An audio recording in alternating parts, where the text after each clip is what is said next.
Psycho Sluts from Hell. And you're watching The Weekend Rock! Oh!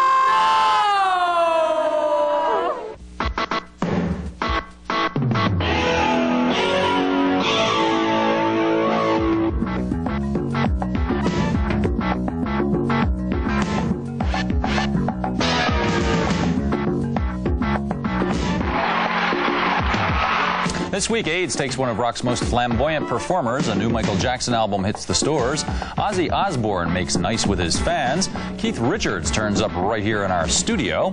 And Tad Lowe delivers the lowdown on rock hotel wear. Hi, I'm Kurt Loder. Welcome to The Week in Rock. After years of unconfirmed rumors, singer Freddie Mercury of Queen announced on Saturday that he had in fact contracted AIDS, and that while he previously kept that information from the press, he now urged people around the world to unite in fighting what he called this terrible disease. Then on Sunday, the 45-year-old singer died of bronchopneumonia at his home in West London. Here's a quick look back at the career of the first major rock star to succumb to the plague of AIDS.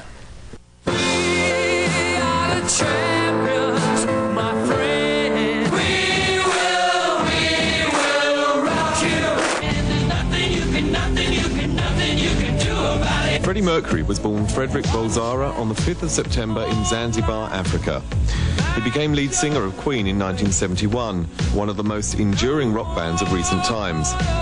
Their lineup remained unchanged, with Brian May on guitar, John Deacon on bass, and Roger Taylor on drums.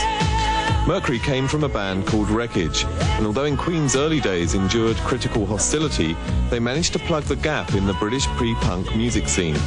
I see a little silhouette of a man. Scaramouche, will you do the fandango? Thunderbolt and lightning, very, very frightening me.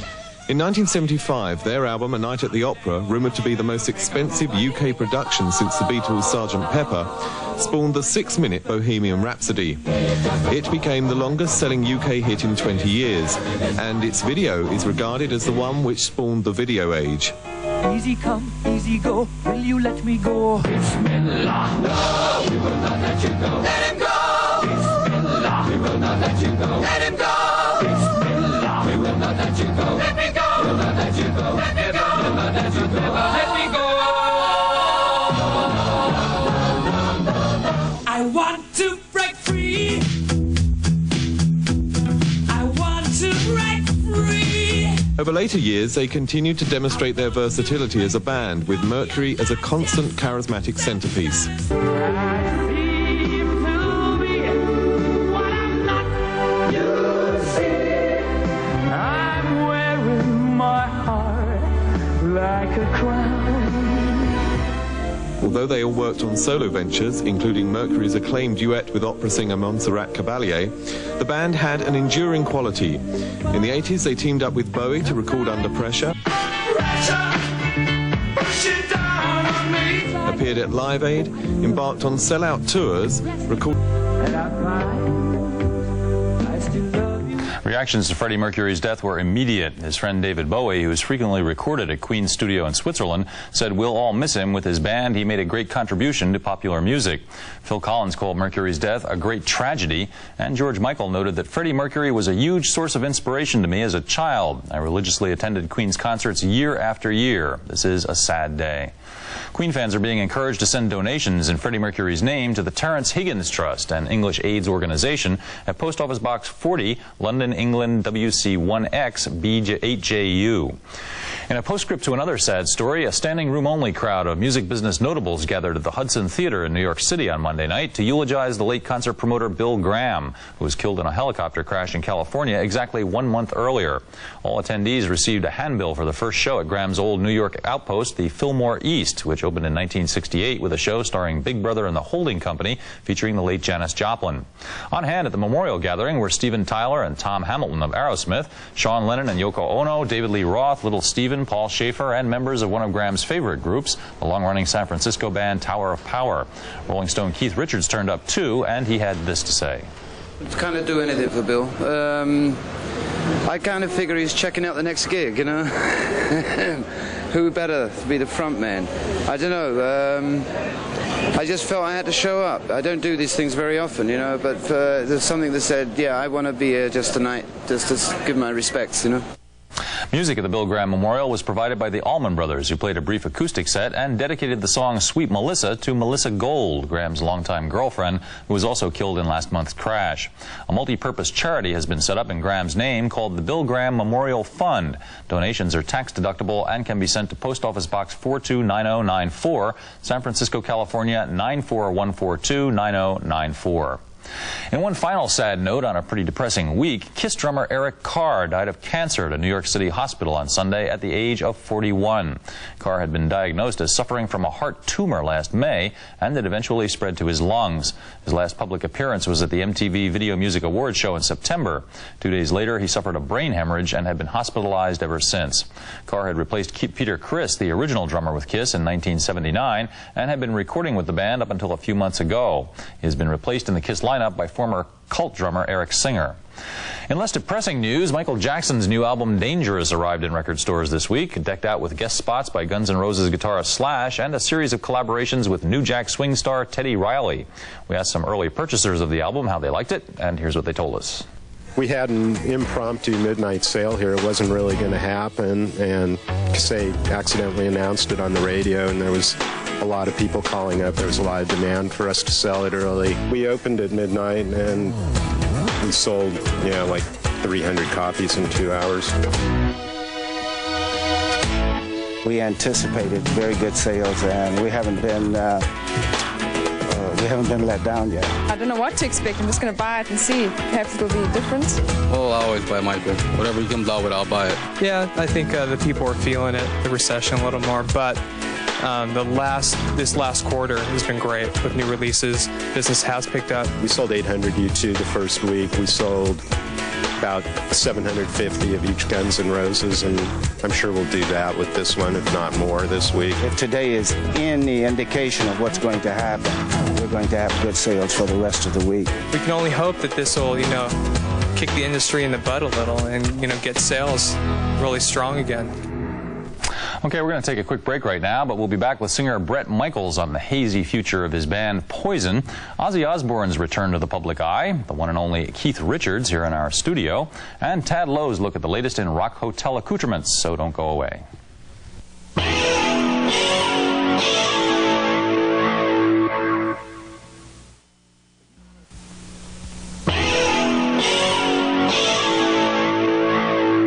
Welcome back to the Week in Rock. Rumors that the rock band Poison is on its last legs may turn out to be true, according to lead singer Bret Michaels.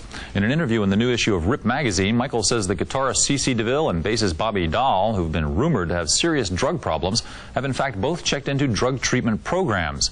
I can't tell you right now what will happen to us, says Michaels, who's currently touring with his girlfriend, singer Susie Hatton. Addressing DeVille and Dahl, he says, quote, "Here's your ultimatum, get it together or split." Poison's management says that for the time being, the band is still officially together. Considerably more together is veteran English metal star Ozzy Osbourne, who's now embarked on a tour of small theaters, which he's calling the Theater of Madness Tour. Along the way, he's also turning up at a lot of local record stores to sign autographs and meet the fans. We caught up with him at a store in Hollywood recently, and here's what he had to tell us about his current, rather low-key tour. It's kind of like a warm-up for me as well, because I haven't done a gig for 2 years until these things started. And so it's kind of like a semi-club tour, Then we're going to come back in the new year and do the arenas. Singer Ozzy Osbourne on tour here in the States once again. With us right now is an even more veteran English personage, Mr. Keith Richards, who will be releasing a 1-hour video and CD soundtrack on December 10th, documenting a concert he played at the Hollywood Palladium 3 years ago with his other band, The Expensive Winos. I love this little tape. This is so unpretentious. You could have really put this out as like a box set and made it a $70 item, but you didn't. Why? No, because $70 is too much. I think the 55 is entirely adequate. Now this is actually reasonable and worth having. And here's an example from it. This is an old Stone song called Connection. Let's take a quick look at that. Connection, I just can't make it. Yeah, all I want to do is to get back to you. Everything is going in the wrong direction. The doctor wants to give me more. connection. That's great. An old Stones tune. Yeah. So the Rolling Stones have signed to Virgin now for, what was it, $2 billion or something? Yeah, give or take. You can get that condo in Weehawken you had your eye on, I think. Does this change anything within the band, or is it just, life goes on? No, I don't. It doesn't change anything. I mean, it's who puts your records out. Is in a way, and we've been through it so many times. Obviously, it's important to us who does, but it doesn't affect the band in any way. Yeah. It's the only funny thing is that I'm a Virgin already on a solo thing, so I could give the boys a few and say, well, they're great guys, I mean, yeah, you should go for this one, Were there, I imagine there were like other companies like hovering around, like buzzards, no doubt, right? Well, a few, but they dropped by the wayside. Have you been to actually see the new Rolling Stones movie, the IMAX concert film? I've seen it many times because I was working by myself, mostly, which is kind of weird to watch an IMAX movie all by yourself. Because I was checking the sound and edits and stuff like that. But I haven't seen it yet with an audience, so I'm going to sneak in sometime. Yeah. And she said that's the one thing I haven't seen it with, is in the middle of an audience. So I'm saving that for Christmas. Have the kids seen it and everything? I mean, have you taken the family or anything? I wouldn't take them because they bug me all the time. They want popcorn. True, right. I've got to keep shelling out. What is that? Is there a long-range Stones plan going on? I mean, do you know what you're doing like 4 years hence, or is it not quite that organized? No, it's not quite that organized. No, we know we're going to be working, and we're thinking about it. And I saw the lads last week in London, and I'm happy to report they're all well. Is there like a boardroom or something? I mean, when you get together? Oh, that exactly. I flew into London on Monday last week, and on Tuesday we sat around a big table with loads of lawyers and trying to remember their names. How cozy. Real cozy, yeah. Right. Charlie came up dressed in Savile Row for business. He came dressed for business. Times have changed, but not that much, I'm sure. Yeah. So the rest of your year is you're going to be working on a new Winos album, right? Mm-hmm, yeah. And then maybe the year after that, some more Stones. Yeah. You'll be around. Yeah, Winos 92, Stones 93. All right, thanks. That's my general plan. Okay. Thanks for being here, Keith. Pleasure. Thank you. Blues Traveler, you'll be interested in this, is the name of a very rootsy sort of blues and boogie band that has just released a new album called Travelers and Thieves. No telling when it may be turning up on the Billboard chart, but then the group's fans, of whom there are already surprisingly many, probably don't care. We caught up with Blues Traveler at a show in New York City recently, and here's a look at what the buzz on this band is all about.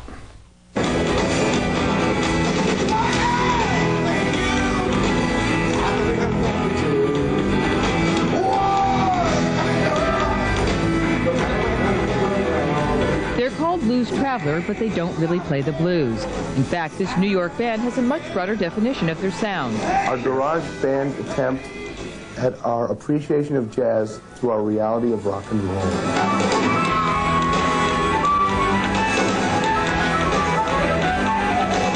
I feel that improvisation plays a very big role in what we do as a band, because what we'll do is we'll learn a song, but then every night we play it differently than we did the night before. Blues Traveler's emphasis has always been on live music, but their latest tour also served to promote their newly released second album, Travelers and Thieves. The title came about because when we were rehearsing all the songs, it sounded like other people's stuff. Let's do that Paul Simon sounding song, sound like Graceland or something like that. And so Brendan said, why don't we call it Travelers and Thieves, because we keep ripping everybody off. Blues Traveler has also frequently been compared to the Grateful Dead, not so much for their sound, but more for their concerts, which feature extended jams and loyal fans that follow them from gig to gig. We don't sound like the Grateful Dead, but it's sort of a genre that people would put people in because they play live music and play for a long time. You think they're like the Grateful Dead? No, I just think the following is like the Grateful Dead. I've seen them 6 times. I've seen them for the past year. I've been following them. They're awesome. You have to go on tour. You got to follow them. They're great. They're rock. The energy that a crowd creates when you have 2,000 people out there, they're focusing on you, and the energy they can push through you to bring you higher is something you can't get. Yeah, God bless America. John's got a hard time dealing with these strong emotional issues we like to cover. It's a fix, God. Yes. Bless it. It's a fix. You want to play. You need to play. And if you can support yourself playing, then you're all right. You gotta play. We need it. That's what it's all about.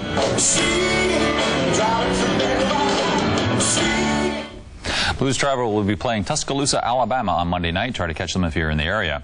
Time for another brief pause right now, but we'll be back with a Christmas carol from Sinead O'Connor, a visit with 15-year-old star-to-be Tevin Campbell, and Tad Lowe's hotel report. So do stay tuned.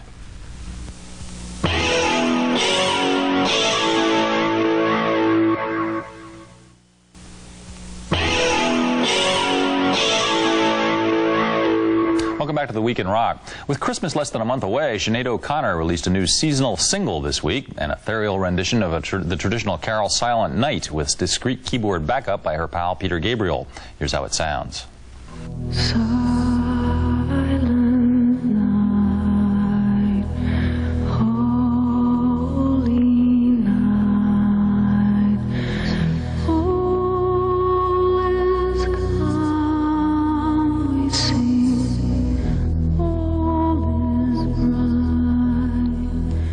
O'Connor herself can also be heard singing two songs on a new import album called Rising Above Bedlam by ex-Public Image bassist Jah Wobble, who played on O'Connor's last album. He's only 15 years old, but singer Tevin Campbell has already appeared on Quincy Jones' Grammy-winning Back on the Block album and in the otherwise disappointing Prince film Graffiti Bridge. Now he's just released a debut album of his own, produced by Quincy Jones, and when his record company threw a party to promote it recently, we stopped by to meet Campbell ourselves. At the tender age of 12, Tevin Campbell received support from one of the most successful producers in music history, Quincy Jones. The last young talent Jones produced into a multi-million seller was Michael Jackson, and it seemed more than coincidence that Jones would meet Tevin at that particular age. Sammy Davis introduced me to Michael Jackson at 12 years old at his house. I met Stevie Wonder backstage at Apollo at 12. And Diana told me about Aretha at 12, and so it was just really strange that I meet Tevin at that age, It's just been kind of a magical number. And now, at the ripe old age of 15, Tevin has released his very first album with the support of most of the Quincy Jones family. Quincy Jones, Benny Medina, Narada Michael Walden, Michael Lombardi, Alvy Shook, Kyle West, Saida Garrett. For those expecting more of his preteen round and round sound, think again. His debut album is filled with mature themes of love, relationships, and yes, even sex. The songs that they presented to me kind of were hard for me to sing it first. Like, Tell Me What You Want Me to Do was kind of hard for me to sing it first. But I think now it's kind of different because I'm 15.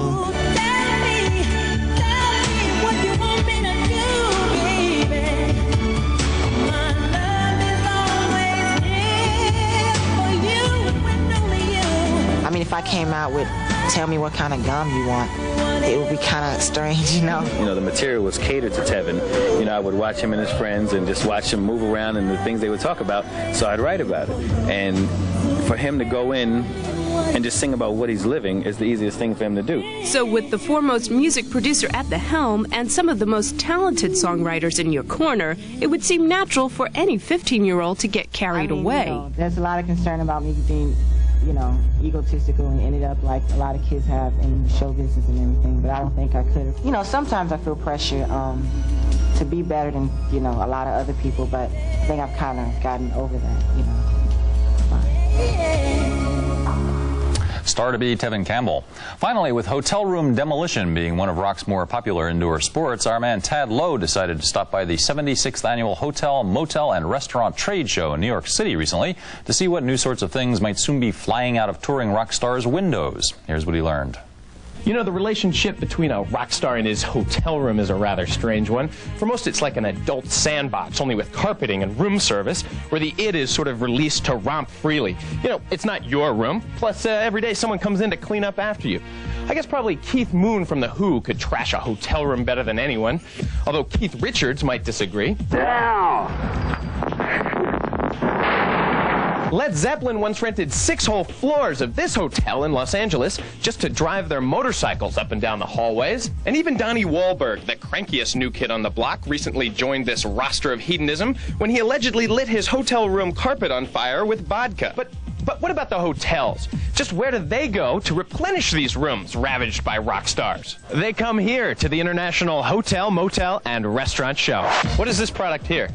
This is a blast chiller. Did you ever see that episode of the Brady Bunch when Greg gets caught in the in Sam the Butcher's freezer? Well, you want to know what this one does? This one has a push bar, and you can get out easily once you put inside. So it's like Brady-proof. That's Brady-proof. These are mini bars. Now, what is the strangest item you've ever heard of a hotel putting in their mini bar? The strangest item I've ever heard of is pantyhose being placed in mini bars. Chilled pantyhose. You can see these women walking to work. They're cruising real fast. It's a nice way to start off your day. Hot coffee and cold nylons. What we have here is a fireplace that's electronic imaging and fiber optics. When you're done watching the fire, is there any way to turn it on like to ESPN or something like that? No, it's not a television. Okay, this is artificial fake trees, right? Now I don't want to alarm you, but there is a artificial fire not too far from here. Is there really? See, I'm figuring fake fire, fake tree. Oh, but I have water. Fake water? Yeah. It's about the lovely couple in the background. She seems so bored. And he, look at him, he's like reading the paper. It looks like he kind of just left her hanging. They're very relaxed on our king coil mattress. So what's the worst damage you've seen done on a mattress that you've replaced? Youngstown, Ohio, they put a horse in a room. The horse tore up the mattress. They wanted to protect the horse that night, had no place to put it, and put it in the motel room. That's what they told you. Wait a minute. It's like Catherine the Great on the guest registry. This is a fake chicken? Yeah. Can I just borrow this for like 5 minutes? I have an idea. Sure, I can give you a chicken for 5 minutes. Okay, guess what? Guess what? Let's go over to the fire. Let's go over to the fire. Come here. Yeah, no. I'm figuring fake fire, right? And look, hey, one word, barbecue. Barbecue, all right. Ooh. It's cozy right here. I'm feeling, you know what? Marshmallow. I'm feeling a little romantic right now. Oh, are you? Come on. So the next time you're staying in a hotel, live it up. You know, why should rock stars have all the fun? Throw your sheets all over the place. Put wet washcloths in the mini bar freezer. Order room service Jell-O for $12. But, you know, you might want to leave those TVs on their little swivel stands.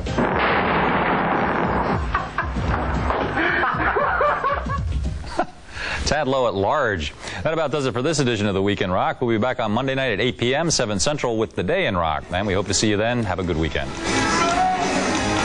Later tonight, don't miss The Big Picture at 8, 7 Central, followed by the AC/DC Rockumentary at 8:30, 7:30 Central. Right now, stay tuned for the half-hour comedy hour up next on MTV.